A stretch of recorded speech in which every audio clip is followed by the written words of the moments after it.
ಮೈಸೂರು ನಗರದ ಬೆಳಗಿನ ಸಮಯ. ಮಳೆ ಬಿದ್ದಿದ್ದರಿಂದ ರಸ್ತೆಗಳು ತೇವವಾಗಿದ್ದವು. ತಂಪಾದ ಗಾಳಿ ಬೀಸುತ್ತಿತ್ತು. ನಗರದ ಪ್ರತಿಷ್ಠಿತ ಇಂಜಿನಿಯರಿಂಗ್ ಕಾಲೇಜಿನ ಮೊದಲ ದಿನ. ಹೊಸ ವಿದ್ಯಾರ್ಥಿಗಳಿಂದ ಕ್ಯಾಂಪಸ್ ಕಿಕ್ಕಿರಿದು ತುಂಬಿತ್ತು. ಆ ಗದ್ದಲದ ನಡುವೆ ಒಬ್ಬ ಹುಡುಗ ಮಾತ್ರ ಮೌನವಾಗಿ ಕಾಲೇಜಿನ ಗೇಟ್ ದಾಟಿ ಒಳಗೆ ಬಂದ. ಅವನ ಹೆಸರು ರೋಹಿತ್.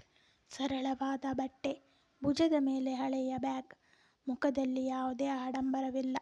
ಅವನು ಬಡ ಕುಟುಂಬದಿಂದ ಬಂದಿದ್ದರೂ ಅವನ ಕನಸುಗಳು ಮಾತ್ರ ಬಹಳ ದೊಡ್ಡವು. ಓದಿ ಒಳ್ಳೆಯ ಕೆಲಸ ಪಡೆದು ತನ್ನ ತಂದೆ ತಾಯಿಯ ಕಷ್ಟಗಳನ್ನು ದೂರ ಮಾಡಬೇಕೆಂಬುದು ಅವನ ಜೀವನದ ಗುರಿ. ಅವನ ತಂದೆ ಸಣ್ಣ ಕಾರ್ಖಾನೆಯಲ್ಲಿ ಕೆಲಸ ಮಾಡುತ್ತಿದ್ದರು. ತಾಯಿ ಮನೆಯಲ್ಲೇ ಹೊಲಿಗೆ ಮಾಡಿ ಮನೆ ನಡೆಸುತ್ತಿದ್ದರು. ಅವರ ಕಷ್ಟವನ್ನು ನೋಡುತ್ತಲೇ ಬೆಳೆದ ರೋಹಿತ್ ಅನಗತ್ಯವಾಗಿ ಯಾರೊಂದಿಗೂ ಬೆರೆಯುವುದಿಲ್ಲ. ಓದೇ ನನ್ನ ಭವಿಷ್ಯ ಎಂದು ಅವನು ಯಾವಾಗಲೂ ತನ್ನೊಳಗೆ ಹೇಳಿಕೊಳ್ಳುತ್ತಿದ್ದ. ಅದೇ ಸಮಯದಲ್ಲಿ ಕಾಲೇಜಿನ ಹೊರಗೆ ಒಂದು ಕಾರು ಬಂದು ನಿಂತಿತು. ಅದರಿಂದ ಇಳಿದಳು ಒಬ್ಬ ಹುಡುಗಿ. ಆಕಾಶ ನೀಲಿ ಬಣ್ಣದ ಚೂಡಿದಾರ್, ಉದ್ದನೆಯ ಕೂದಲು, ಮುಖದಲ್ಲಿ ಮುಗ್ಧ ನಗು, ಕಣ್ಣಲ್ಲಿ ಆತ್ಮವಿಶ್ವಾಸ. ಅವಳ ಹೆಸರು ಶ್ರೇಯಾ. ಅವಳು ಶ್ರೀಮಂತ ಮನೆಯ ಹುಡುಗಿಯಾಗಿದ್ದರೂ ಸರಳತೆ ಅವಳ ದೊಡ್ಡ ಗುಣವಾಗಿತ್ತು. ಯಾರೊಂದಿಗೂ ಅಹಂಕಾರದಿಂದ ಮಾತನಾಡುವುದಿಲ್ಲ. ಹೊಸ ಜನರನ್ನು ಪರಿಚಯಿಸಿಕೊಳ್ಳುವುದು ಅವಳಿಗೆ ತುಂಬ ಇಷ್ಟ. ಕ್ಲಾಸ್ ಆರಂಭವಾಯಿತು. ಲೆಕ್ಚರರ್ ಎಲ್ಲರಿಗೂ ತಮ್ಮ ಪರಿಚಯ ಹೇಳಲು ಹೇಳಿದರು. ನನ್ನ ಹೆಸರು ರೋಹಿತ್. ನನಗೆ ಪುಸ್ತಕ ಓದುವುದು, ಚಿತ್ರ ಬಿಡಿಸುವುದು ಮತ್ತು ಸಂಗೀತ ಕೇಳುವುದು ಇಷ್ಟ. ಅಷ್ಟೇ ಹೇಳಿ ಕುಳಿತುಕೊಂಡ. ನಂತರ ಶ್ರೇಯಾಳ ಸರದಿ. ನನ್ನ ಹೆಸರು ಶ್ರೇಯಾ. ನನಗೆ ಹಾಡುವುದು, ಮಳೆ ನೋಡುತ್ತಾ ಕಾಫಿ ಕುಡಿಯುವುದು, ಹೊಸ ಹೊಸ ಜಾಗಗಳಿಗೆ ಹೋಗುವುದು ತುಂಬ ಇಷ್ಟ. ಅವಳ ಮಾತು ಕೇಳಿ ಇಡೀ ಕ್ಲಾಸ್ ಚಪ್ಪಾಳೆ ತಟ್ಟಿತು. ರೋಹಿತ್ ಮಾತ್ರ ಸುಮ್ಮನೆ ಅವಳನ್ನು ನೋಡಿದ. ಮಧ್ಯಾಹ್ನದ ವಿರಾಮದ ಸಮಯ.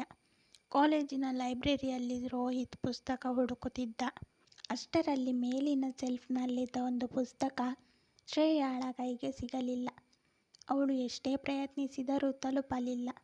ಅದನ್ನು ಗಮನಿಸಿದ ರೋಹಿತ್ ಯಾವುದೇ ಮಾತಿಲ್ಲದೆ ಪುಸ್ತಕವನ್ನು ತೆಗೆದು ಅವಳ ಕೈಗೆ ಕೊಟ್ಟ. ಥ್ಯಾಂಕ್ ಯು ಎಂದು ಶ್ರೇಯಾ ನಗುತ್ತಾ ಹೇಳಿದಳು. ವೆಲ್ಕಮ್. ನೀನು ಯಾವಾಗಲೂ ಇಷ್ಟೇ ಕಡಿಮೆ ಮಾತಾಡ್ತೀಯಾ? ಅಗತ್ಯ ಇದ್ದಾಗ ಮಾತ್ರ ಎಂದ. ಶ್ರೇಯಾ ನಕ್ಕಳು. ಹಾಗಾದರೆ ಇನ್ನು ಮುಂದೆ ನಿನ್ನಿಂದ ಮಾತಾಡಿಸೋದು ನನ್ನ ಕೆಲಸ. ರೋಹಿತ್ ಏನೂ ಹೇಳಲಿಲ್ಲ. ಆದರೆ ಅವನ ಮುಖದಲ್ಲಿ ಮೂಡಿದ ಸಣ್ಣ ನಗು ಶ್ರೇಯಾಳ ಗಮನಕ್ಕೆ ಬಂತು. ಆ ದಿನದ ನಂತರ ಇಬ್ಬರೂ ಪ್ರತಿದಿನ ಕಾಲೇಜಿನಲ್ಲಿ ಎದುರಾಗತೊಡಗಿದರು. ಕೆಲವೊಮ್ಮೆ ಕ್ಯಾಂಟೀನ್ನಲ್ಲಿ, ಕೆಲವೊಮ್ಮೆ ಲೈಬ್ರರಿಯಲ್ಲಿ, ಇನ್ನೊಮ್ಮೆ ಕಾಲೇಜಿನ ತೋಟದಲ್ಲಿ. ಮಾತುಗಳು ತುಂಬ ಕಡಿಮೆ ಇದ್ದರೂ ಇಬ್ಬರ ನಡುವೆ ಒಂದು ವಿಚಿತ್ರವಾದ ಆತ್ಮೀಯತೆ ಬೆಳೆಯುತ್ತಿತ್ತು. ಒಂದು ಸಂಜೆ ಕಾಲೇಜು ಮುಗಿದ ನಂತರ ಧಾರಾಕಾರ ಮಳೆ ಶುರುವಾಯಿತು. ಎಲ್ಲರೂ ಓಡುತ್ತಾ ಮನೆಗೆ ಹೊರಟರು.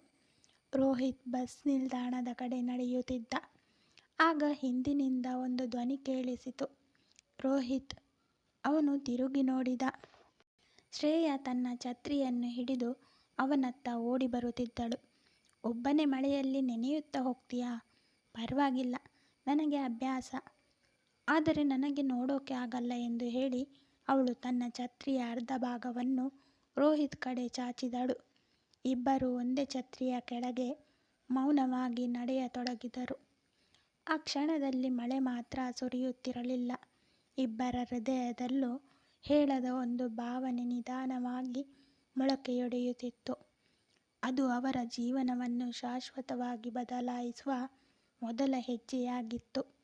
ಕತೆ ಮುಂದುವರಿಯುವುದು. ಈ ಕತೆ ಇಷ್ಟ ಆಗಿದ್ದರೆ ಲೈಕ್ ಮಾಡಿ, ಶೇರ್ ಮಾಡಿ. ಇದೇ ತರಹದ ಕತೆಗಳಿಗೆ ನಮ್ಮ ಚಾನಲನ್ನು ಸಬ್ಸ್ಕ್ರೈಬ್ ಮಾಡಿಕೊಳ್ಳಿ. ಧನ್ಯವಾದ.